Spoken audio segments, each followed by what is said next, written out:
a written production of the Recreation Centers of Sun City Incorporated and is intended for the sole purpose of informing our Recreation Center members.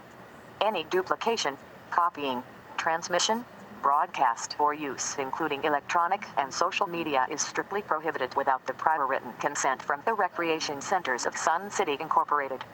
Thank you for watching.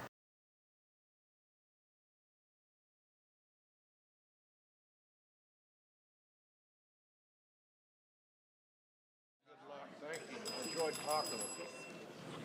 John wants to take it. Good morning, everyone. We're ready to get started. If you would rise if you're able, and we'll do the Pledge of Allegiance.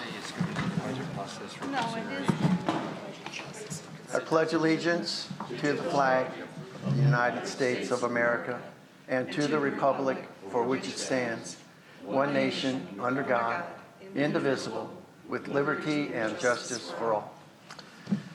Thank you.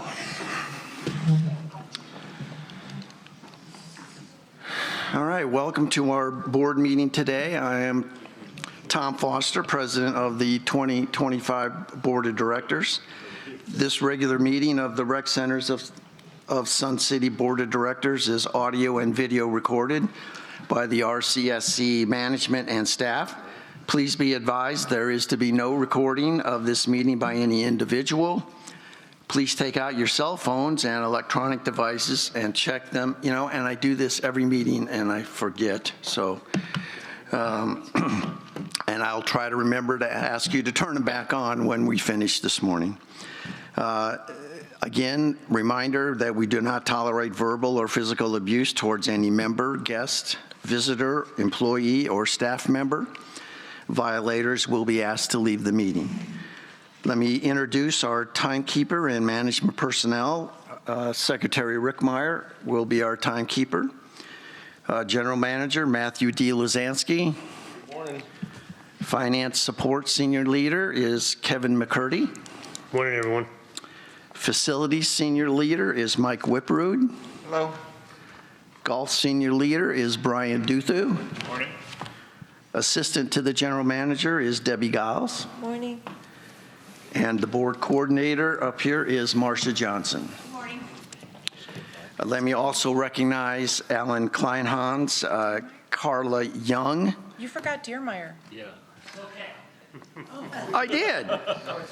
Non-golf senior leader is Mike Deermeyer. I mean, come on. Okay, sorry about that, Mike. My finger just slipped down the list there. So Alan Kleinhans, Carla Young, Miguel Jackson, who are our audiovisual engineers.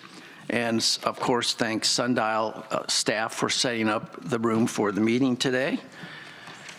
First item then is a roll call of the voting members by Secretary Rick Meyer. Would you please take the roll call? Will do. President Foster. Here.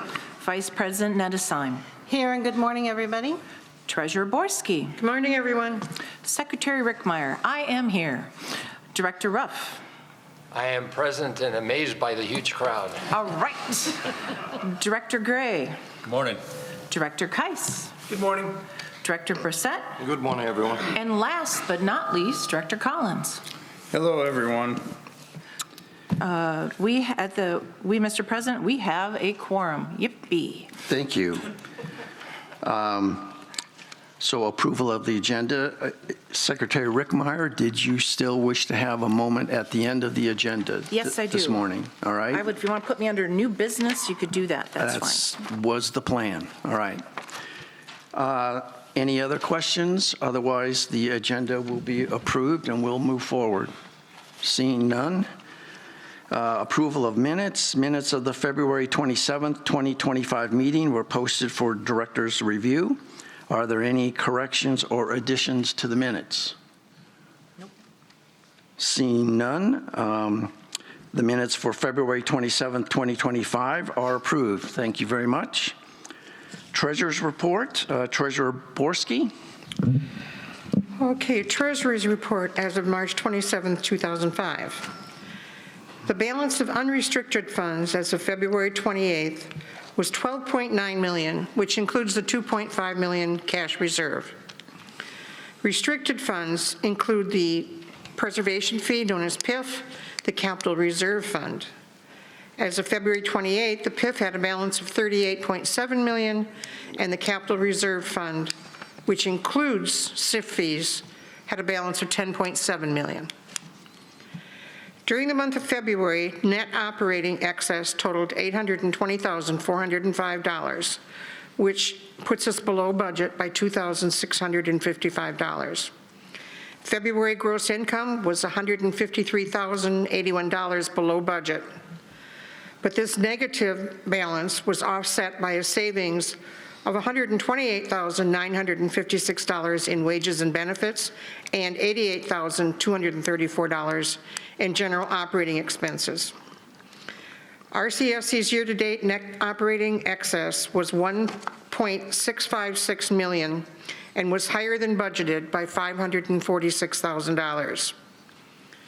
This favorable variance is due to a savings of $295,000 in wages and benefits and $270,000 in general operating expenses. Respectively submitted, Anita Borski. Are there any questions regarding the treasurer's report from the directors? All right, seeing none, the treasurer's report will be filed for audit. Management report. Are there any questions or comments on the manager's report from the directors? Director Keiss. Yes, I noticed golf income continues to lag below budget, according to the report, by about $100,000. It also discusses revenue adjustments. What revenue adjustments are we considering?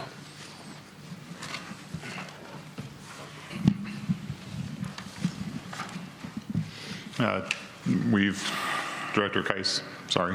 We're considering adjustments to the public pricing to try to attract some more times for those times unused by members, and that's kind of the bulk of it at the moment.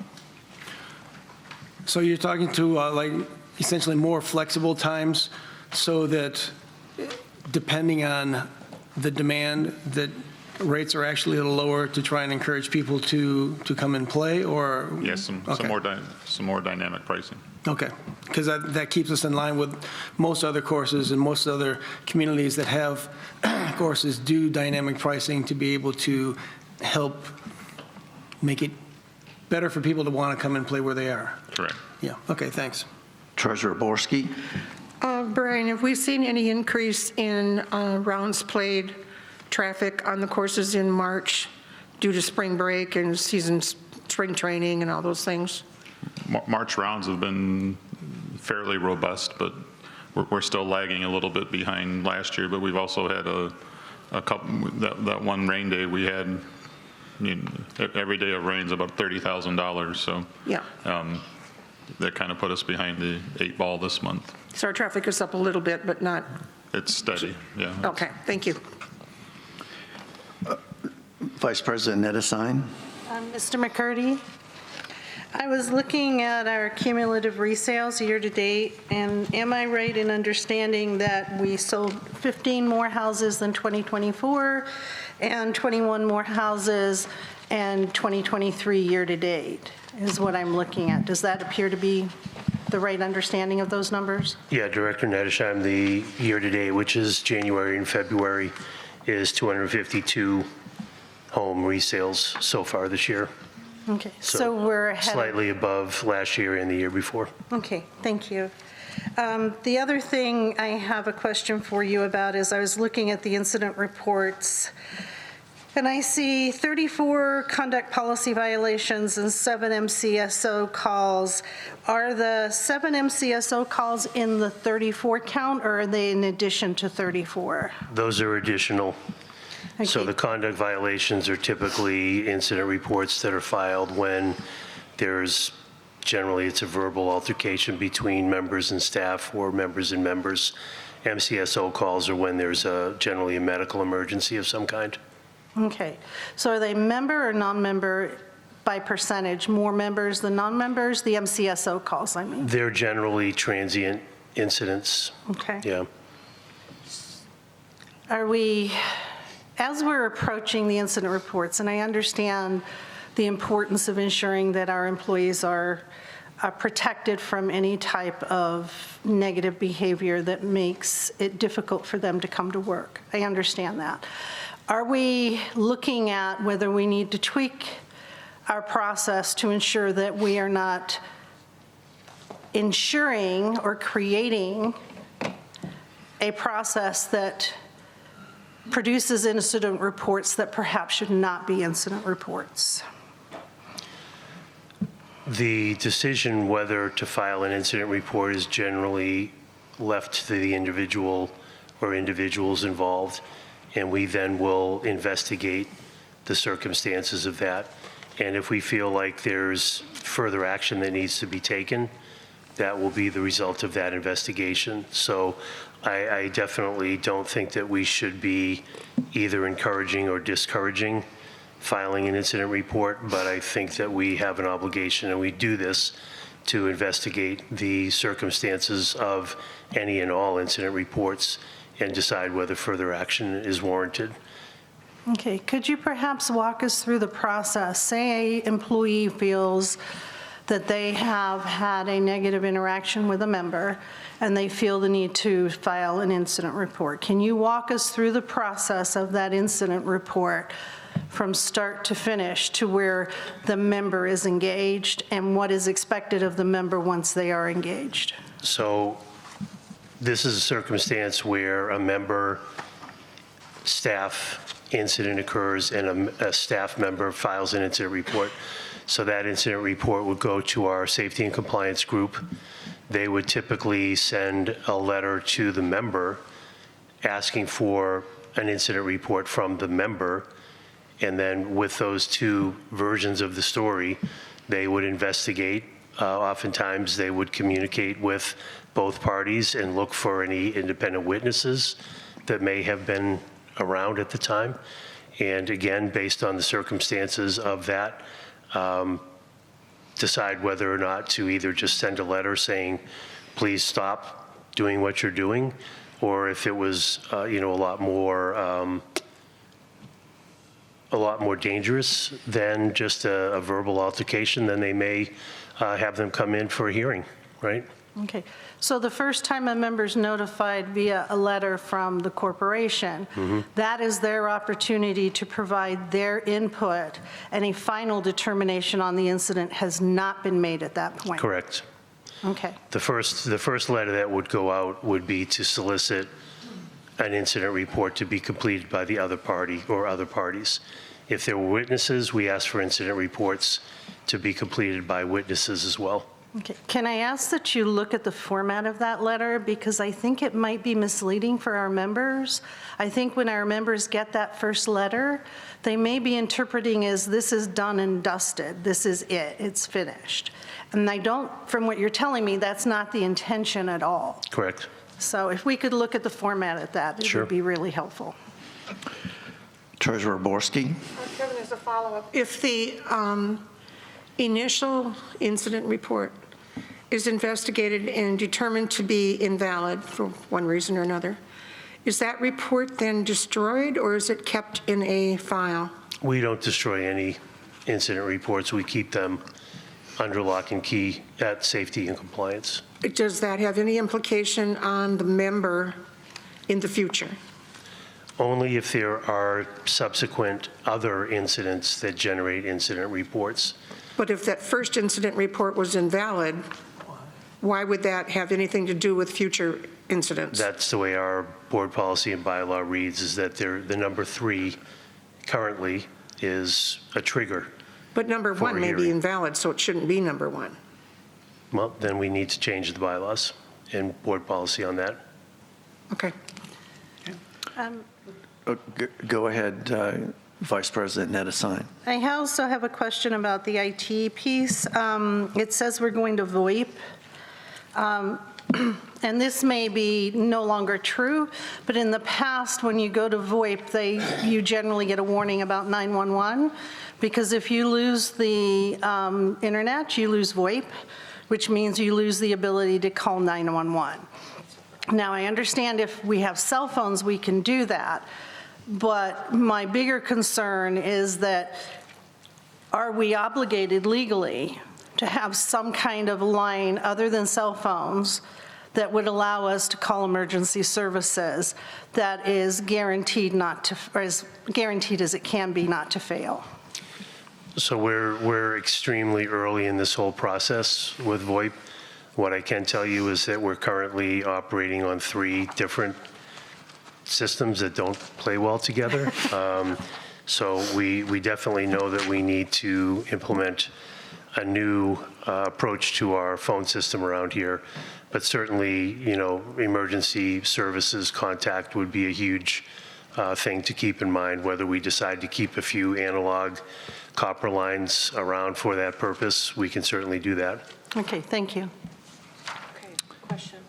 Okay, Secretary Rickmeyer. Just for those that don't know, VoIP or whatever is voice over IP, right? Voice over Internet Protocol. Thank you. I'm not sure that helped, but thank you anyway. Different way. Treasurer Borski, you have another comment? Kevin, one more comment on safety and compliance. At the club's meeting that we had with the club officers this week, there was a suggestion made that it's difficult to find the AEDs in this building, or any building, and they were wondering if there could be on the maps, the building maps, if there could be a dot put on there that locates the AEDs so they know where to go. It's a good idea. Yeah. Okay. Could you run that through safety, please? Thank you. Okay, so that was a good conversation, which unfortunately raised a couple questions for me. We did chat earlier, Kevin, about some of the numbers in the management report, and that unfortunately, as a recovering accountant, you know, can't tick and tie all of those, and you were going to perhaps offer some clarification. Yeah, President Foster, there's one, I won't call it a typo, it's actually just something that's missing. In the first paragraph, it should read, golf generated a net operating excess of $494,000, which was $52,000 below budget. So golf generated an excess, but it was not up to the budgeted excess amount. Okay, and then the other thing is also golf related, and Director Keiss, in his comments about the flexible pricing, so I know we attempt to set pricing in our budgeting process. So Mr. Duthu, is this going to be pricing that is done by a third party rather than the RCSC? In other words, like Golf Now or somebody like that? President Foster, the vast majority of our public golf rounds are generated through Golf Now, so yes. Okay. And they, in our agreement with them, they have the flexibility to kind of flex pricing in order to attract additional players. Yeah, we've typically not been very flexible, partly due through our software system is not exactly the flexibility is not really defined in its scope. But the Golf Now in general is kind of built on demand pricing, and it's sort of like the hotel industry, you know, the farther out a lot of courses, the farther out you book, the more expensive the rate gets, and then it kind of goes down depending on how the day's filling up. And okay, in order to fill out the T sheet, I get it. All right, thank you. Any other? Director Keiss. Yeah, Brian, since you brought it up, if our system is unflexible and is having problems working for us, why do we still have it?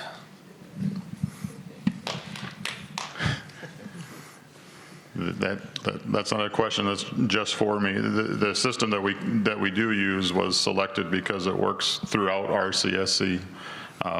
We use the software, the FA stations use the same software that the golf uses. It integrates integrates with accounting. I don't know about I guess that would be up to Kevin to decide that.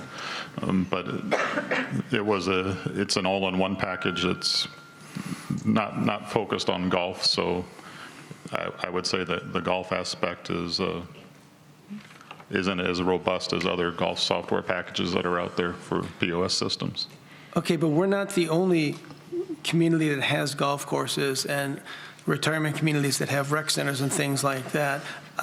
My understanding is they don't all use this, so if there are things that work better for them, why are we staying with something that doesn't work well for us? Yeah.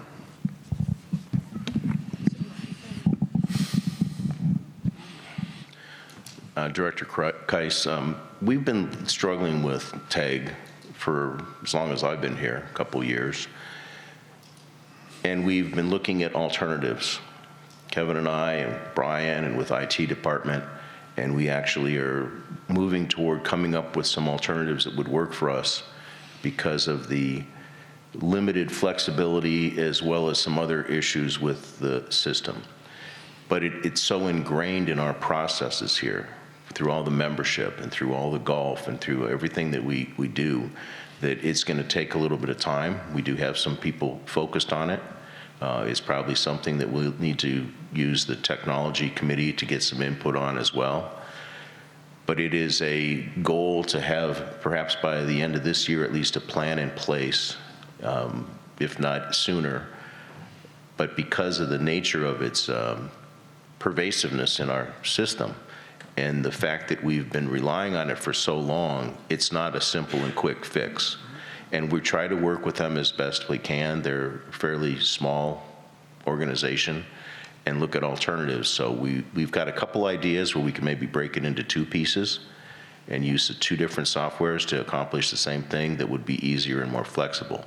But that process is in the beginning, and we've been dealing with other more critical infrastructure items lately, but it is definitely on the mind and on the plans to do something with it this year and try to have a plan in place maybe for next year to roll out something different.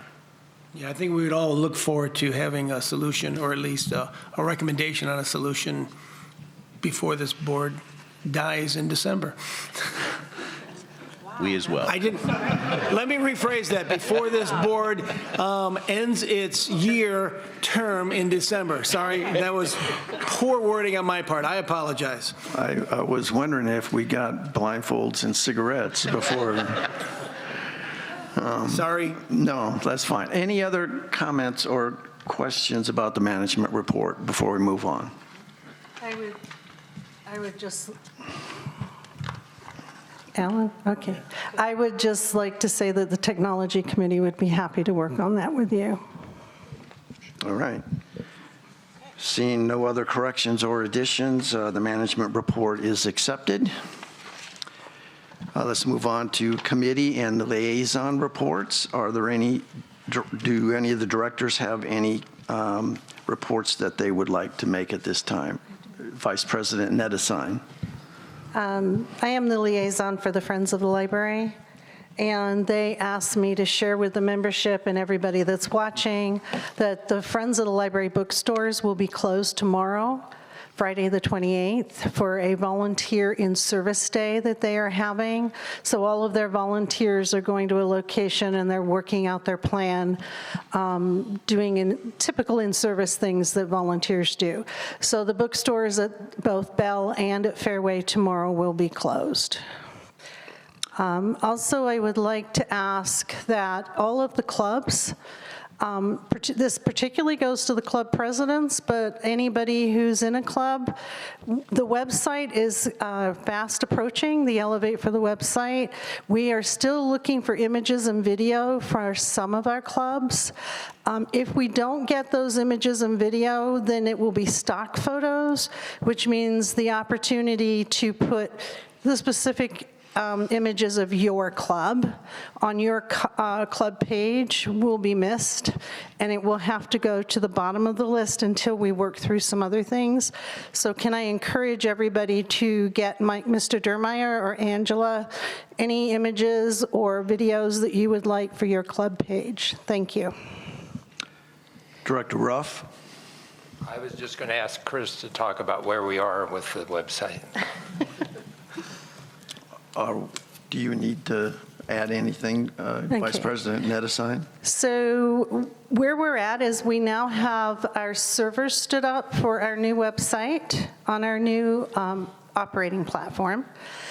We are elevating code. We are in a, so this is going to get really geek speak, so I apologize. Basically, when you elevate code for anything, you have different server levels. And we built that. We're getting our code elevated to our development server and the server that we test on.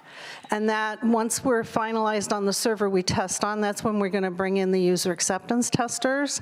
We're also going to be sending out, when we get closer to the Elevate date, a URL to the clubs to look at to make sure that their pages are accurate. And we want to go live right the first time. We'll be testing single sign-on. We're waiting on TAG for some information on that. Right now, we are probably going to be mid-April, maybe third week of April before we elevate. We did run into some challenges with TAG, but I think we've resolved them. So I'm looking forward to the new website. Everybody that has seen it so far is really happy with it. So we will be communicating more about possible training options and things like that for people that would like it. Thank you. Director Collins? Thank you. First, I want to make a correction. At the annual members meeting, I made a statement that we do not put liens on properties. That was a mistake on my part. What I meant to say was, we do have liens if the rec fees are not paid, but the foundation has been working to get them caught up to remove those. What I was saying was, we do not foreclose on anyone that's living in their home for liens. We don't do that. So I wanted to make that correction. I'm sorry I said that wrong. The second thing is, I had a club presidents meeting in last week. It was very well attended by the club presidents. There was a number of issues that were brought up. At Fairway, sorry, but the internet isn't working again at the Spanish Club. I don't know, maybe, they have to use their hotspots on their phone. Maybe we can look into that.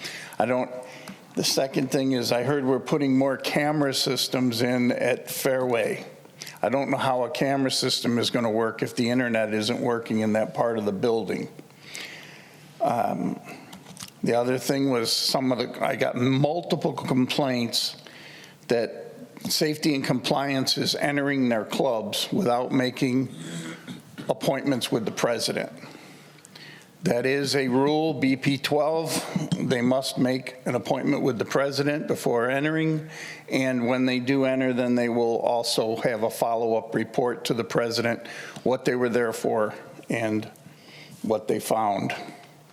So in the future, if this continues, I will be writing up management for these offenses. So please talk to your personnel and have them obey BP 12.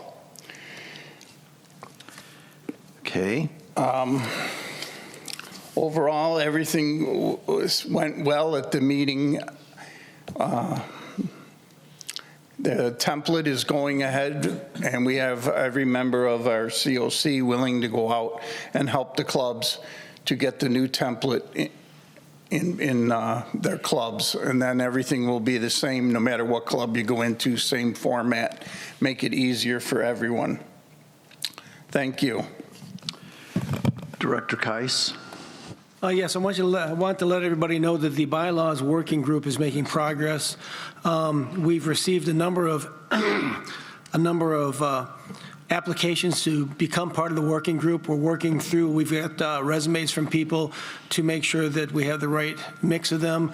We'll be making selections probably in the next week or so. So stay tuned, and we'll make an announcement to the people that are going to be on the working group so that we can get moving forward on looking at our bylaws and seeing what adjustments need to be made to it. Secretary Rickmeyer. Hi, I have a couple of announcements. The Properties Committee, we're looking for 3 to 4 new members. The committee members are volunteer inspectors. They inspect every facility, every golf course that RCSC owns 3 times a year. And they do this inspection on behalf of our members and behalf of RCSC. It's nice sometimes just to have somebody just walk through and catch even the little things. It makes a difference. If you are interested in becoming an inspector and joining the Properties Committee, if you could please email Director John Brissett a couple of paragraphs about why you are interested and a little bit about your background so that we can make sure that we pair you up with the right, we do try to do 2 inspectors per property, and some properties are bigger, we do 3 to 4. So that's one thing. So again, email Director John Brissett. You can find his email contact information on the RCSC website. And the second thing is the Elections Committee is still looking for several new members. The committee members of the Elections Committee are responsible for administering the RCSC board member elections, identifying potential future candidates, assisting in ballot tabulation at the annual membership meeting. If you're interested in becoming part of the Elections Committee, and both these committees have great people, they're great groups it's a good committee to put your toe in and wet your feet. If you are interested, if you would please email Director Steve Collins several paragraphs about why you're interested and your background, that would be greatly appreciated. Thank you.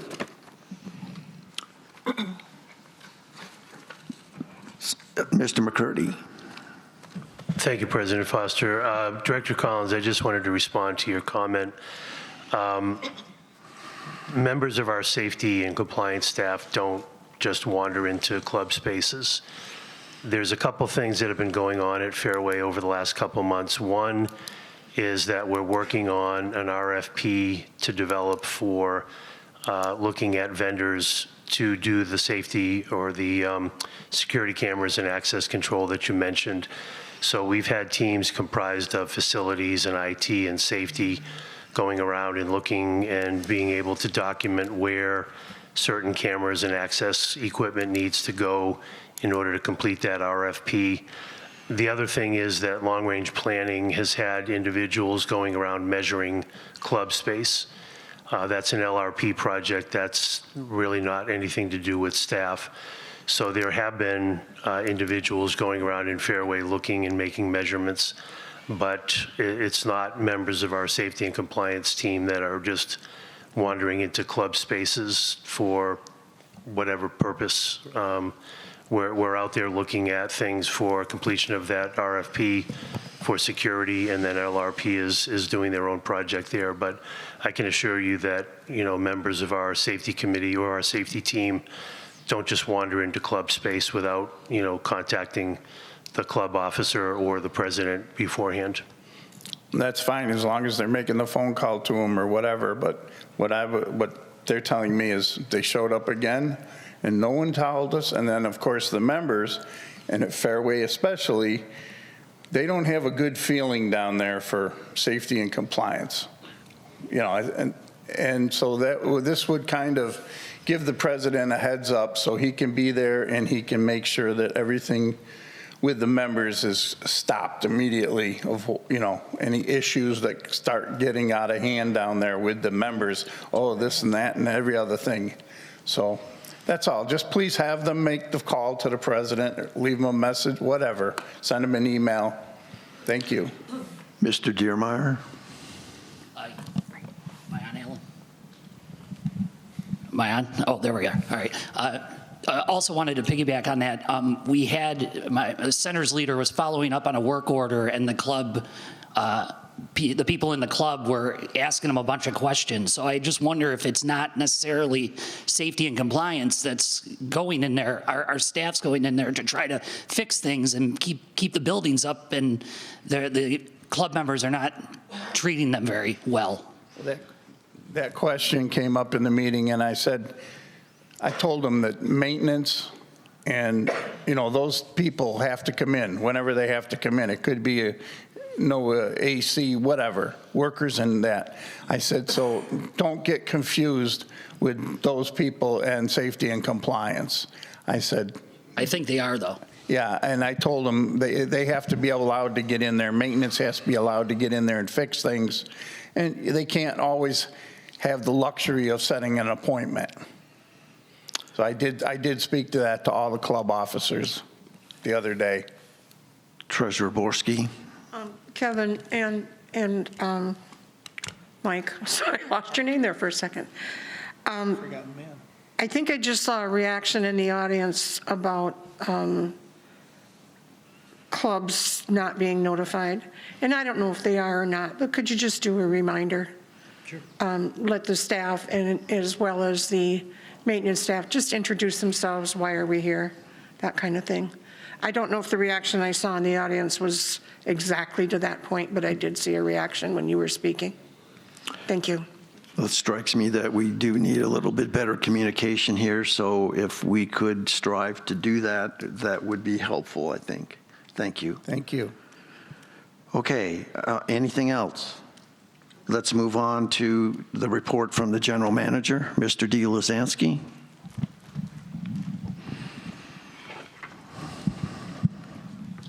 Good morning, and hello to all those that will be watching this on our YouTube channel.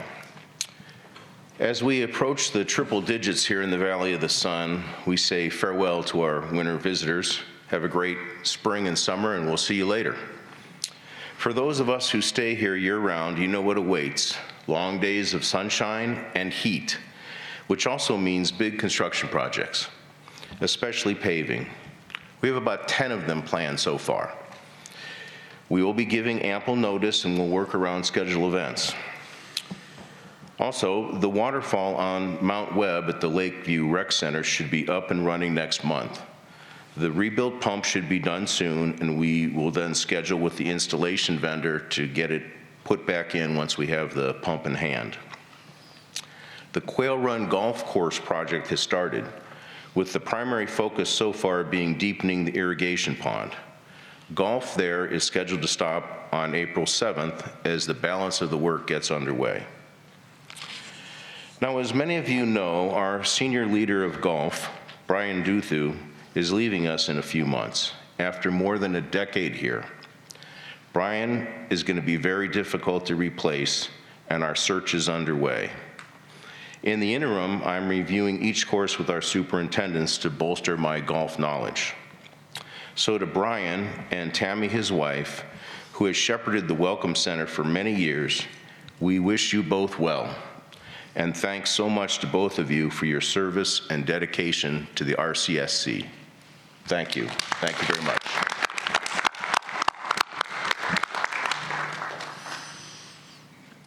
Okay, I echo those comments to Brian and his wife, Tammy. They're terrific individuals, and they have given their all for the RCSC for those 10 years plus. So thank you so much, and I wish you all the best of luck. Although Florida, I don't know. You got to rethink that one, Brian. Okay. I just had a couple things then for the president comments. One was a meeting or two ago, Director Keiss had been at the Sun City Fire Department, and they were rolling out this concept of a non-transport medical fee that was supposed to become effective in July of this year, and that is still their plan. So I convinced, I believe, the fire chief to come and explain that to us, because I let him know that there was concern among the membership about the possibility of this fee and the rationale for that. So I will continue to work with the fire chief and make sure that you are notified well in advance what meeting he intends to come to. I told him he had to wear his uniform so we could pick him out. So hopefully he'll be, they are working, quite frankly, on a program to communicate this, because they know it's been a bit of a public relations issue for them. So he is interested in coming and speaking to the membership and trying to help explain why this came about. So we'll let you know when that's going to be. Second item is we talked about at the annual meeting that the board had been, lawsuit had been filed against the board. And not to go into a lot of details here, but the attorneys have gotten together with one another and that lawsuit has been withdrawn. So we will move forward with Director Keis's ad hoc committee and work on those bylaws as was planned. That lawsuit will not slow us down in any way. And then the last thing is, again, please be cognizant of the 3-minute rule if you have signed up to speak on any of the motions here today, so that your neighbors and friends who are in attendance, if they wish to speak, that they can get expeditiously to the podium and back as well. All right. Mr. President. Yes, sir. I forgot something. No, that never happens. I just one quick thing. On April 4th at 7 a.m., Showa is having a cleanup of several properties in Sun City for our poor people. So if anybody can help, please contact them at Showa to get on the list to help, and they'll tell you where to meet. It's April 4th at 7 a.m. It's a very good program. It helps many people. They do have to register on their website. Oh, you have to register on their website. So please do that. If you don't know how to do that, contact Mr. Gray.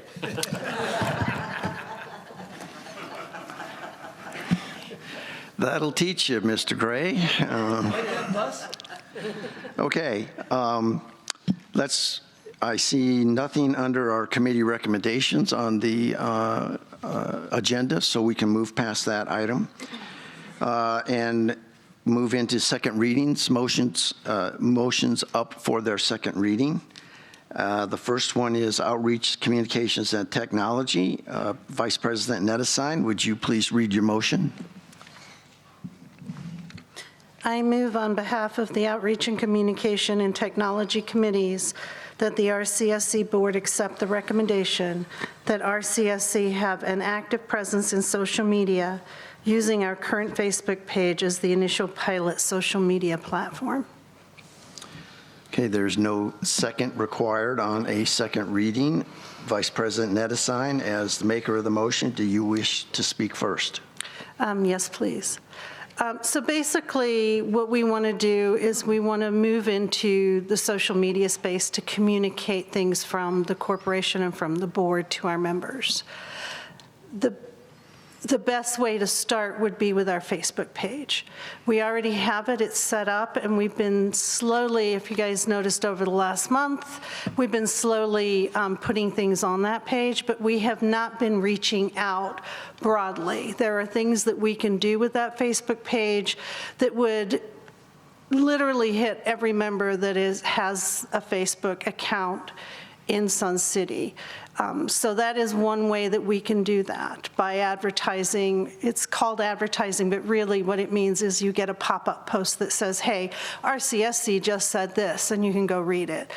The idea behind it is to use another communication channel, but the other thing that's really important, many of our members are active on social media, and they can then repost it. And that allows on their pages for members to have conversations about how they feel about it, and it opens up communication and public discourse, which I think is really important. Thank you. Ms. Johnson, would you read the names of those who have signed up to speak on this motion? Robert Hull? No? All right, Mr. President, no one else signed up to speak on this motion. All right. Is there any discussion by the members of the board? Seeing none, Secretary Rickmeyer, would you take the roll call vote? Treasurer Borski? Yes. Director Keis? Yes.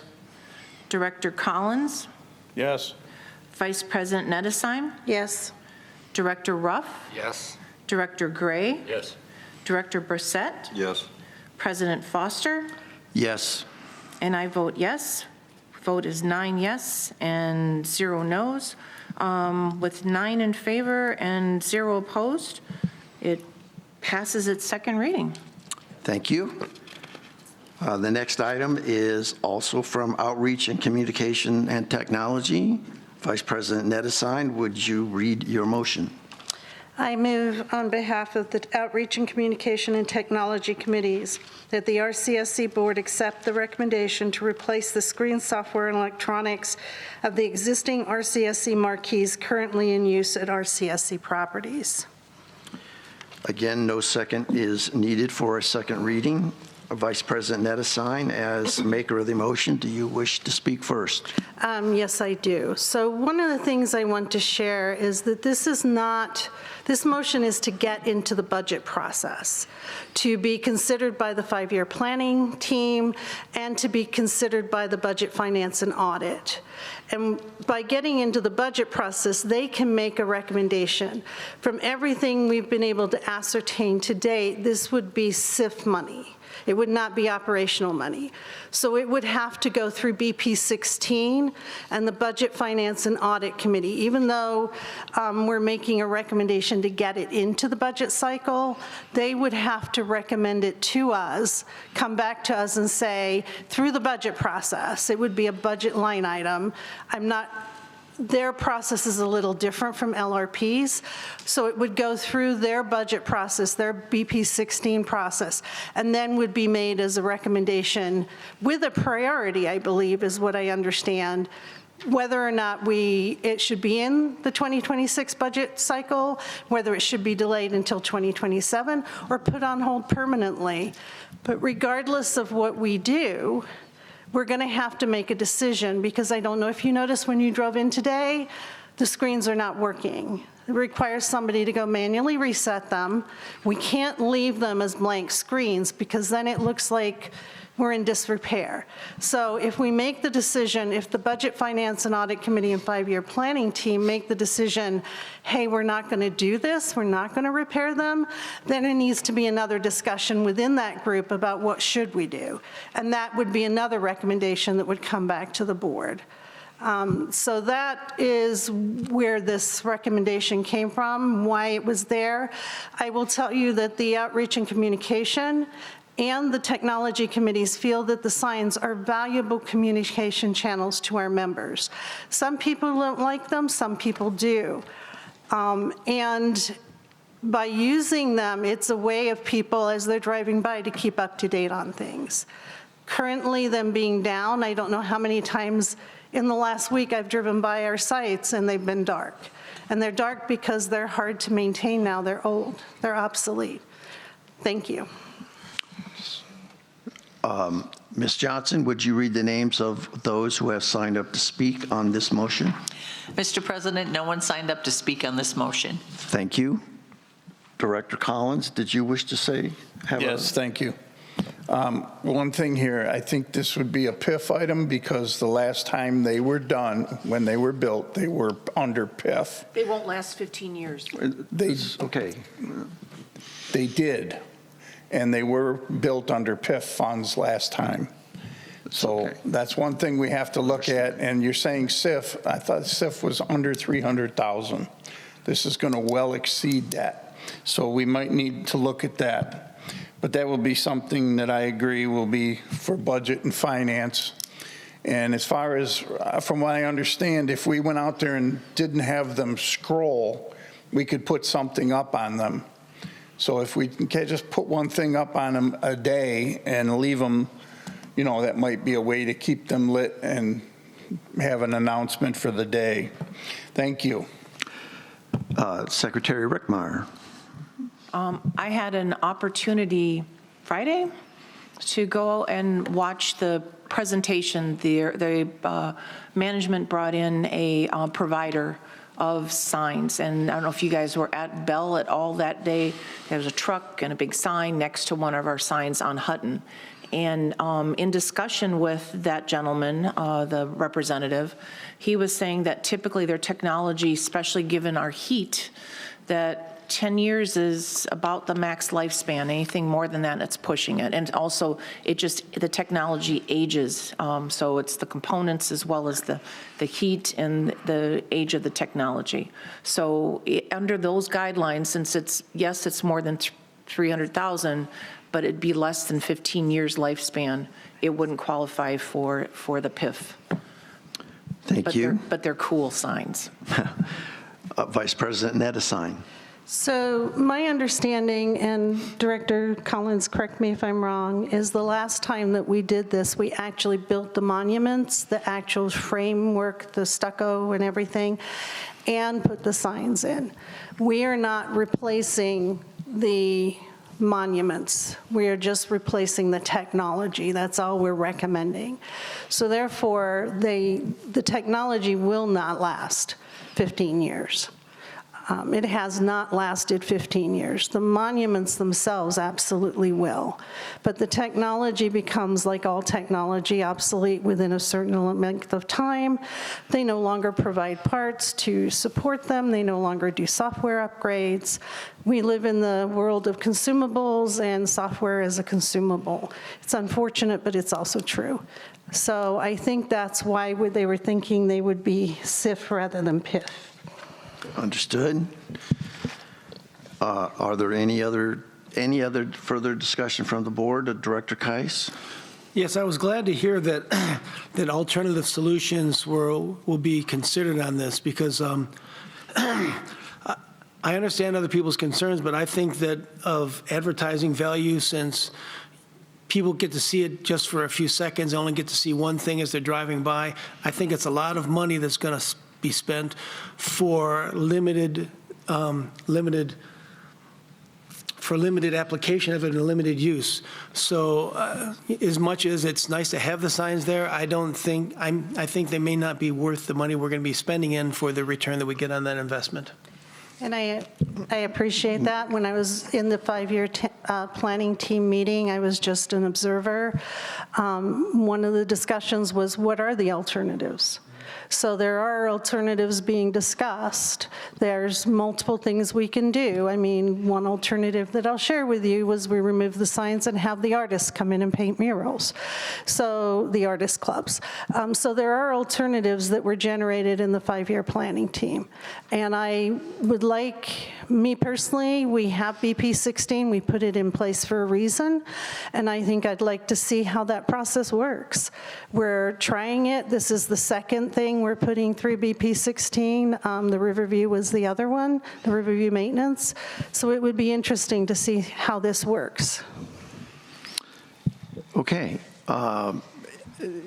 This is excellent discussion, and it will get played out in the Budget, Finance, and Audit Committee, and whether or not that committee ultimately makes a recommendation, then we can proceed with that recommendation if and when it comes.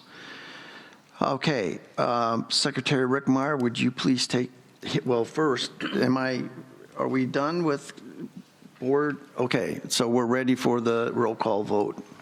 You got it. Treasurer Borski. Yes. Director Keiss. Yes. Director Collins. Yes.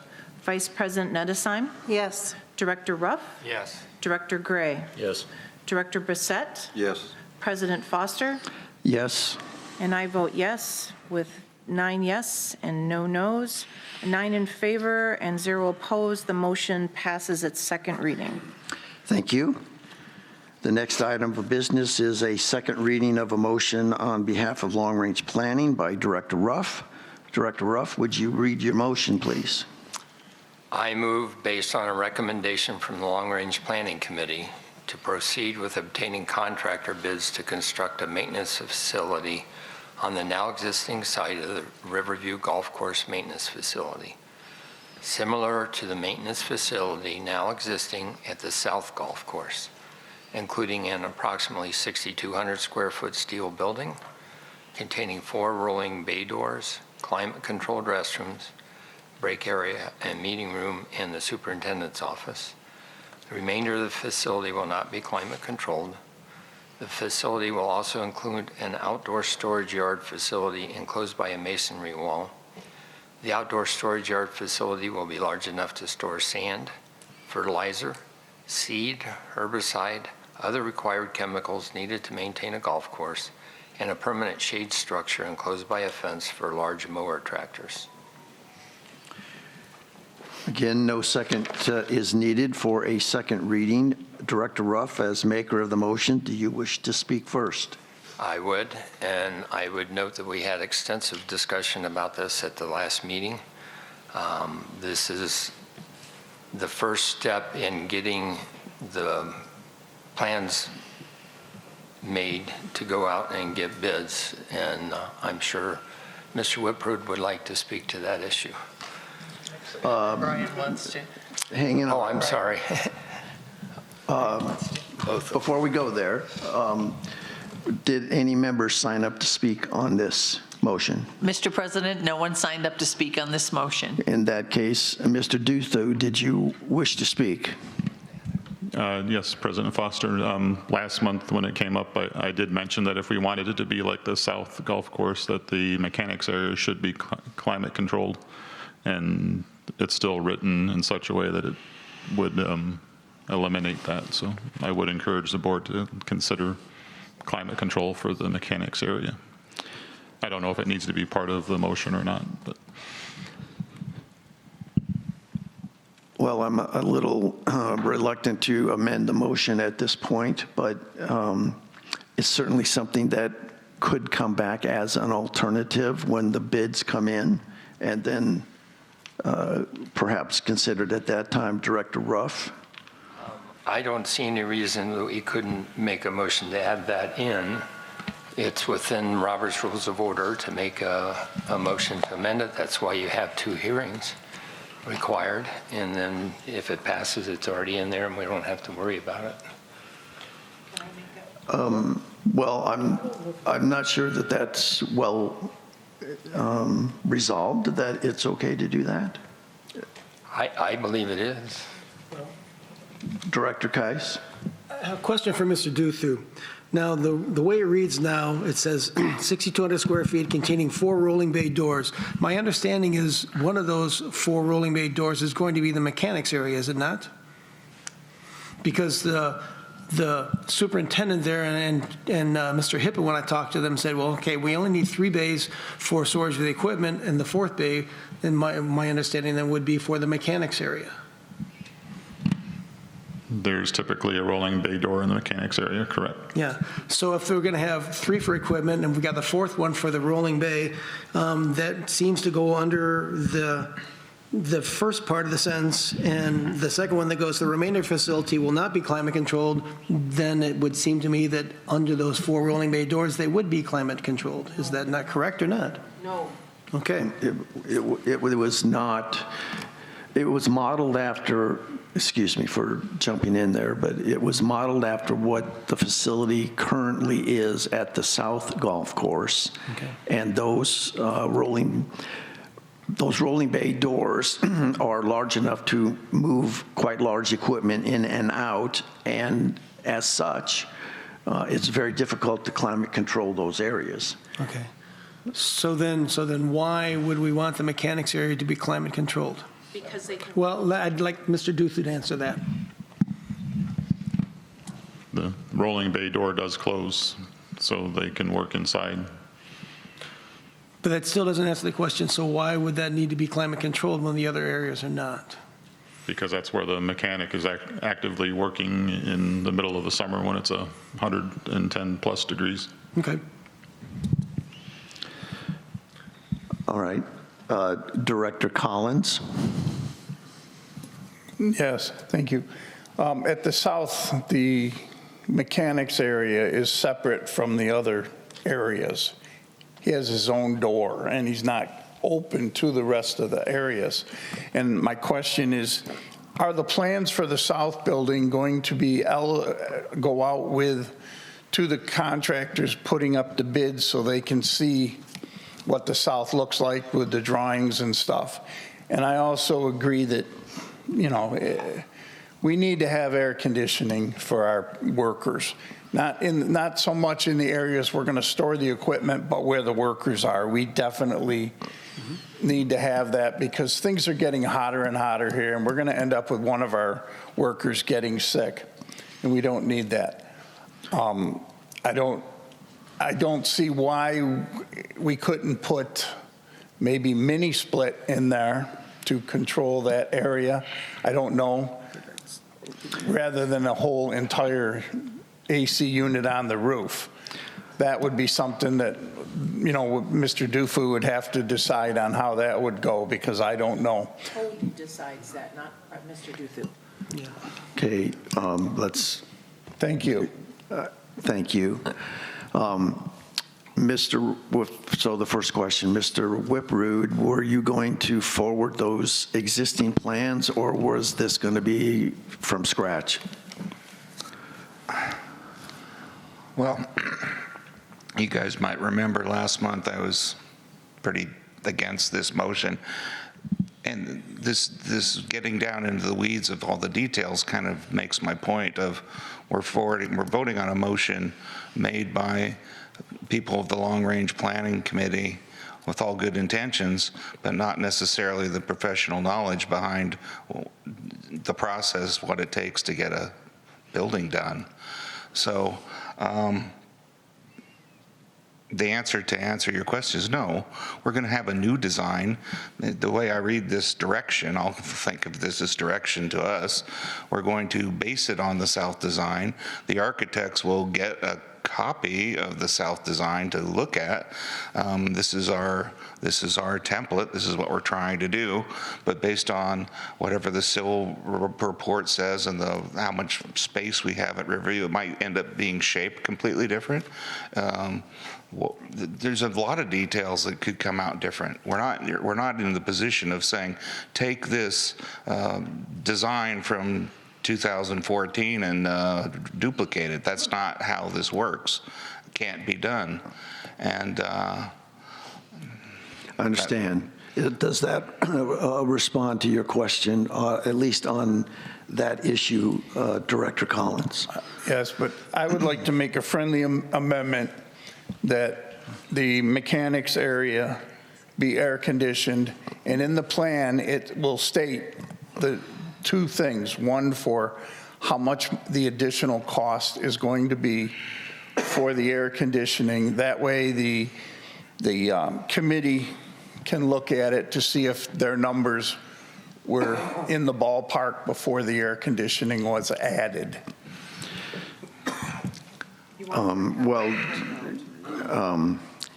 Okay, so we would need a second for that. Is there a second? Can I make a? Let's deal with the, you would second. Okay, is there any additional discussion on, all right, Vice President Nedesine. Mr. Whiprood, I have a question for you with regard to OSHA requirements. My understanding is OSHA and/or labor laws have requirements about the maximum temperature that you can expect somebody to work in a facility. Is that true? not sure. Not sure. Maybe we should look into that because we have to meet statutory requirements, right? We have to be in line with those things.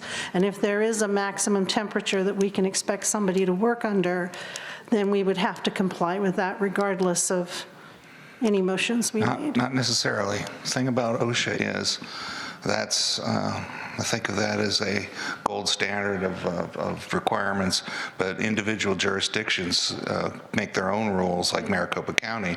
So we built to Maricopa County, not to OSHA. So does Maricopa County have anything like that? I know when I was in Colorado. I don't believe they do, but that would be something we could. When I was in Colorado, you could not expect somebody to work in an office building that was greater than 100 degrees. You had to send people home or provide alternative cooling. So I'm just saying, if there's something out there that says that, then I would say we have to comply with that. And that is my main concern is heat, you know, and people suffering from heat stroke, so, which I think is Director Collins' concern. Okay, so we still have this motion on the table, and let me just inquire one more thing from Mr. Duthu. My recollection of the south facility is that there is essentially a window air conditioning unit that's been installed in that mechanics bay for this purpose. Is that, am I remembering that correctly?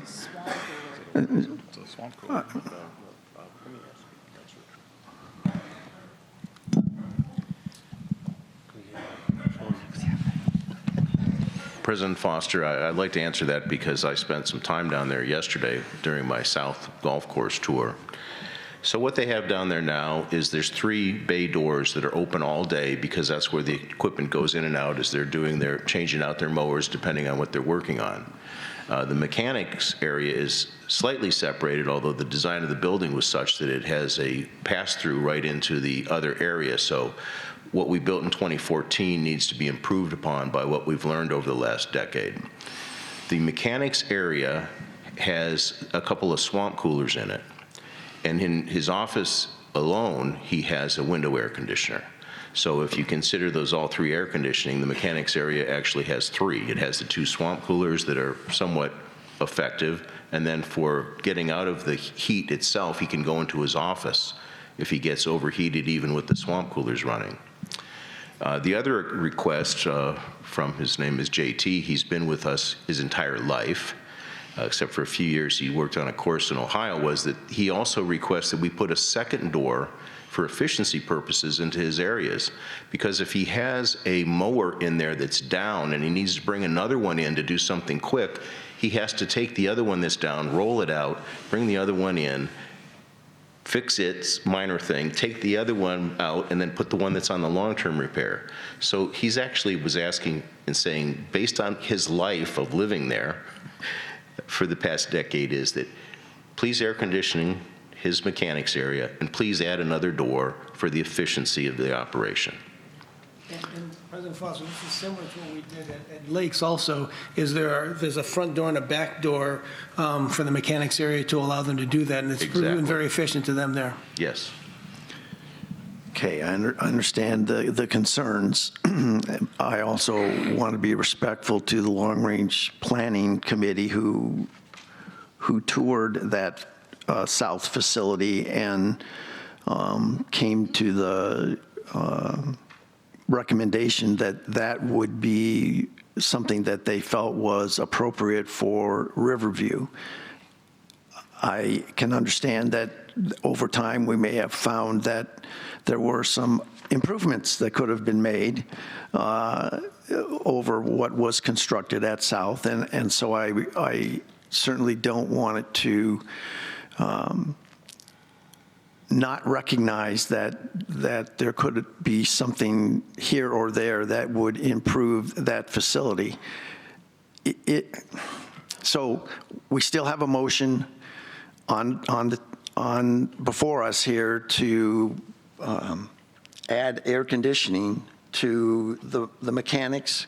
Yes, and I would agree with him about adding another door, a 5th door. I mean, granted, our committee did a great job, but it's our fiduciary responsibility.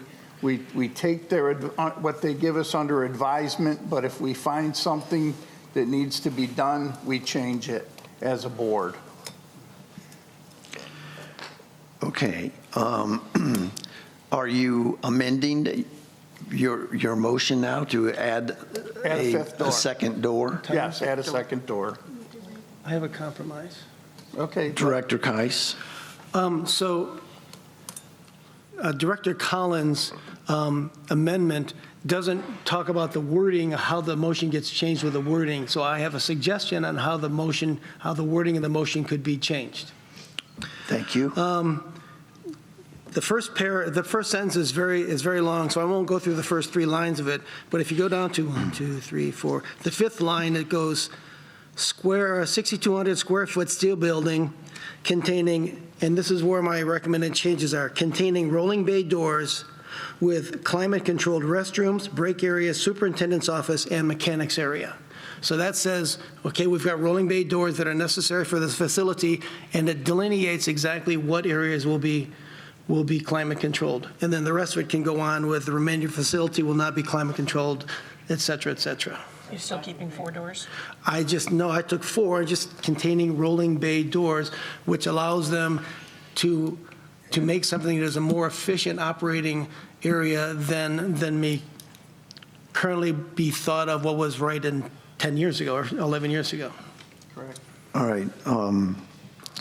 Ms. Johnson, do you have that specific language written down? Part of it, I didn't get the last part. Let's make sure you have that so that we're not, there's no confusion on what we need to vote on. Climate-controlled restrooms, Climate-controlled restrooms, break break areas, superintendent's office and mechanic. Okay. Can I have this? Yes. Okay. Okay. Didn't have meeting room. That's okay. All right. That's all that's in the motion, doesn't it? Can you read that, Ms. Johnson, so that everyone is clear what Director Collins' motion is? Break areas, there should be break areas / meeting rooms. You're correct, Jim. So it should be break areas / meeting room where it says there, yeah, superintendent's office. Break areas / meeting rooms. Okay. Superintendent's office. Yes, thanks, Jim.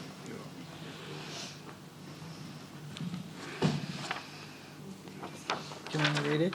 Well, Would you, Mr. President, Yes. could we read the, Yes, that's what I'm waiting for.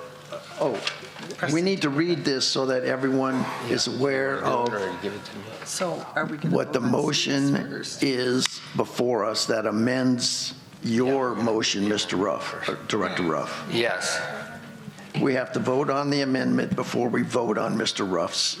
correct. All right, so can we read that, please, so that everyone's aware of exactly what language is being proposed? Okay.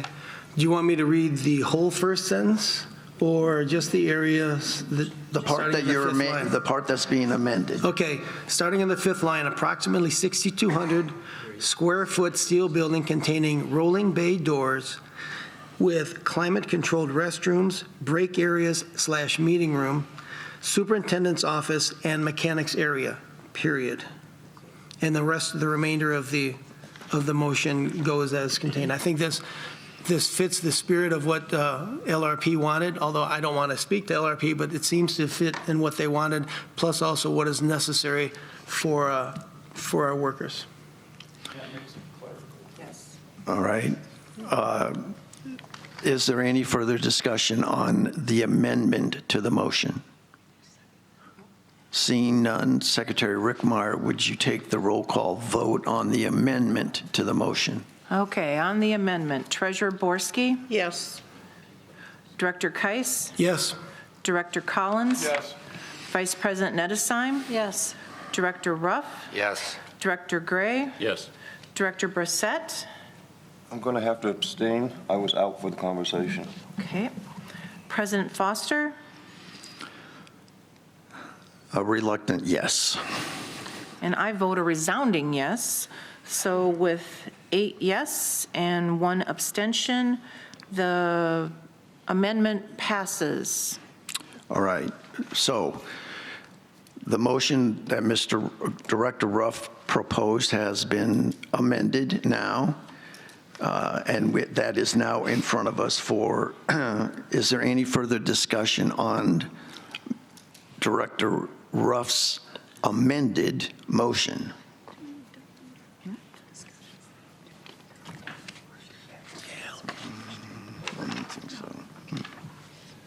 Call the vote. Seeing none? Oh, Director Yeah, I just Keiss. want to, again, say that how important this is.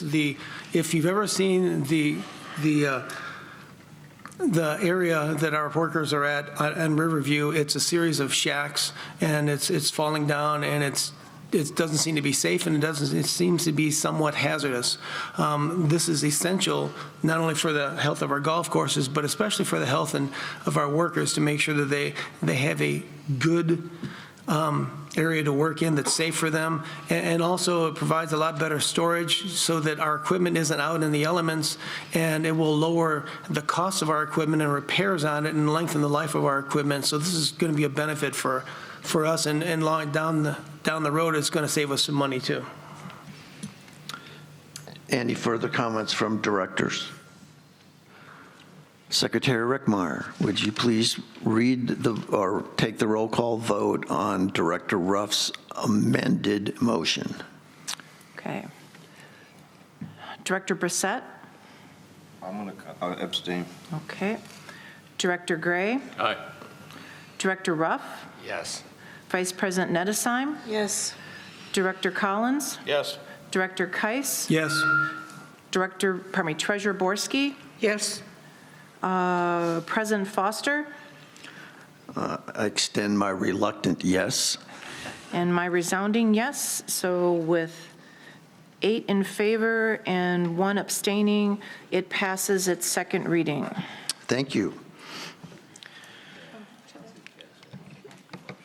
Treasurer Borski? I'm not even sure if this is where this comment fits, but our LRP committee is doing a lot of work, and they're working very hard.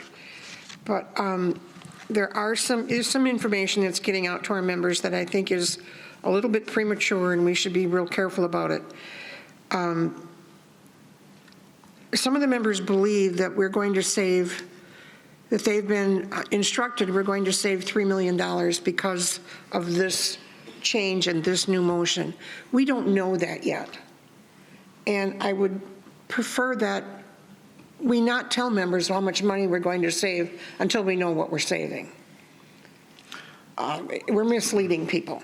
I understand your comment.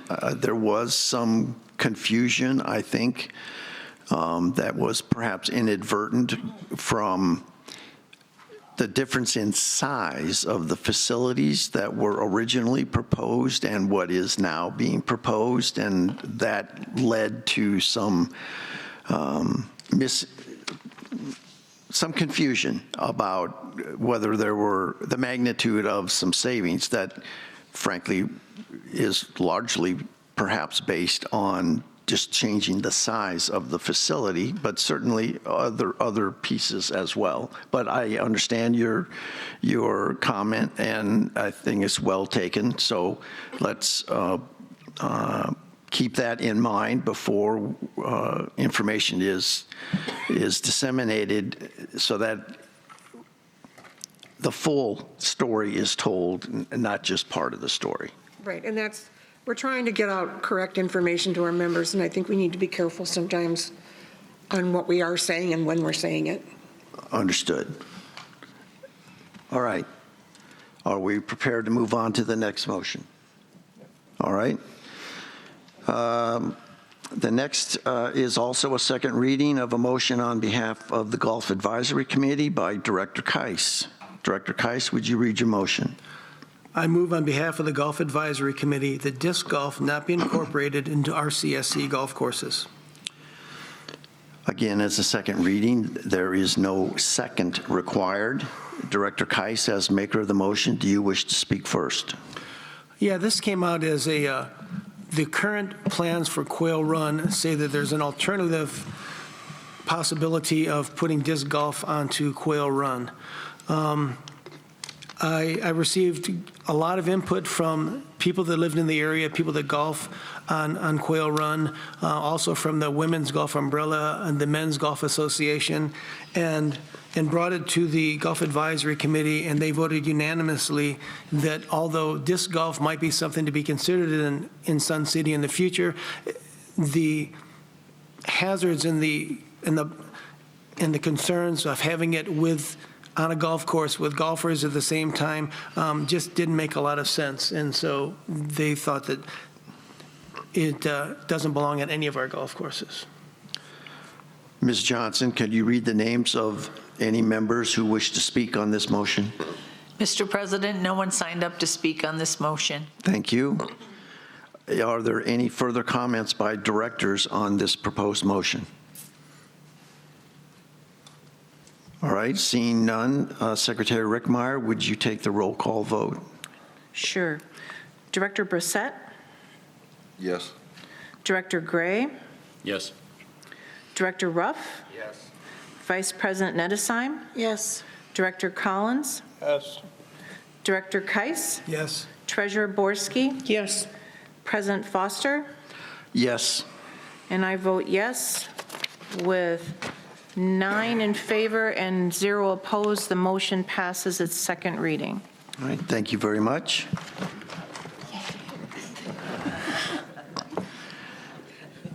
All right, well, on to new business, of which Secretary Rickmeyer, you had requested a few moments at this point in time of the meeting, and this is your time.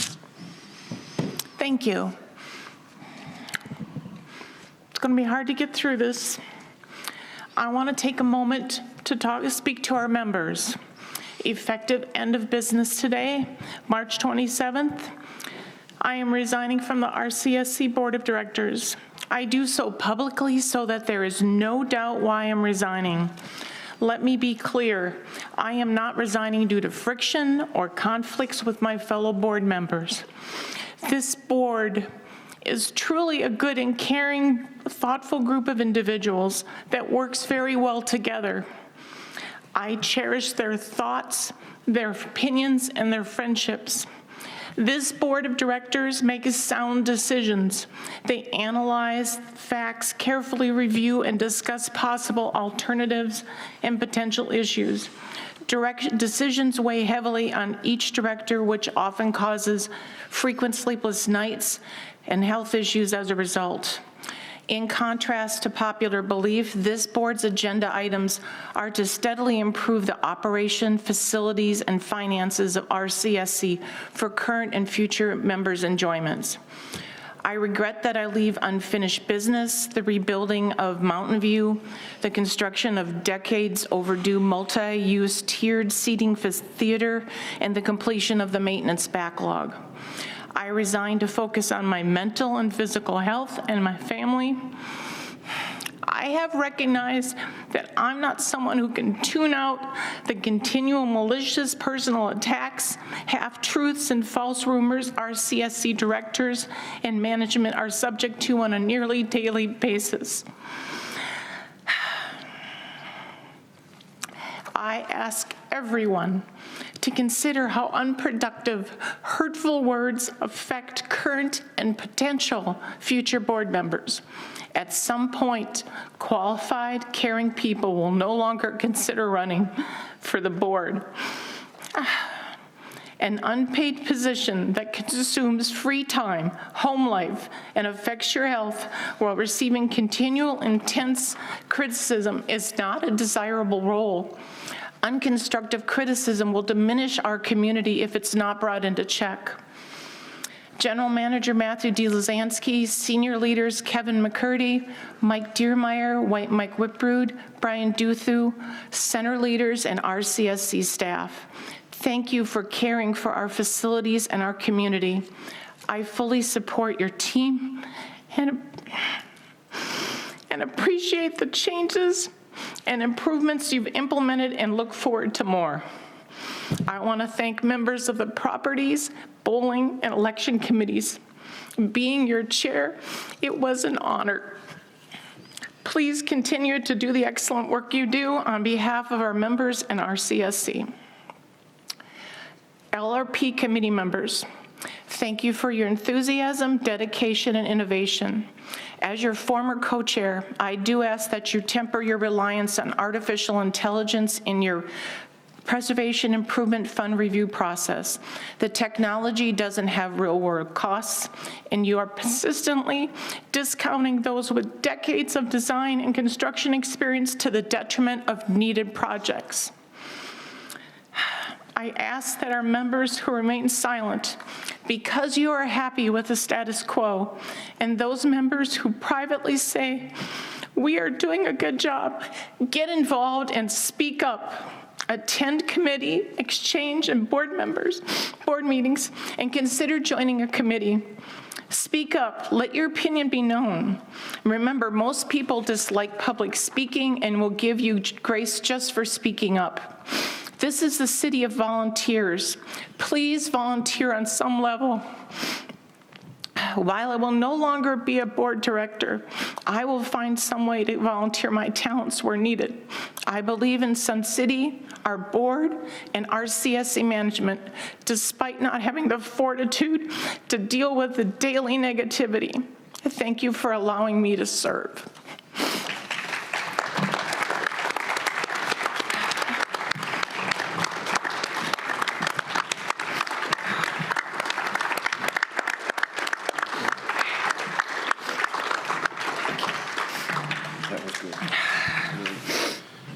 Obviously, thank you for your service, Secretary Rickmeyer. The membership and management and the board are all thankful for your dedication and hard work and your heartfelt resignation letter. Very moving. We will miss you, definitely, and we wish you the best as you address these other issues in your life. Okay. I guess the next meeting will be the exchange meeting on April 14th at 9 a.m. here at Sundial. The next meeting of the Board of Directors will be on April 24th, 2025, again at 9 a.m. here at Sundial. And then the next annual meeting, at least, is tentatively scheduled for March 10th of 2026 at 6 p.m. here again at Sundial. There being no further business and without objection, this meeting will be adjourned. And don't forget to turn your cell phones back on. Thank you very much, and we are adjourned.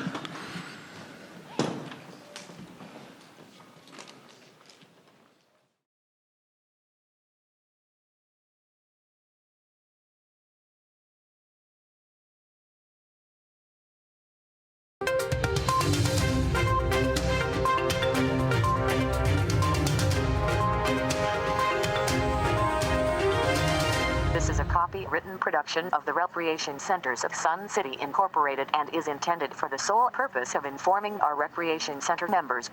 Any duplication, copying, transmission, broadcast, or use, including electronic and social media, is strictly prohibited without the prior written consent from the Recreation Centers of Sun City Incorporated. Thank you for watching.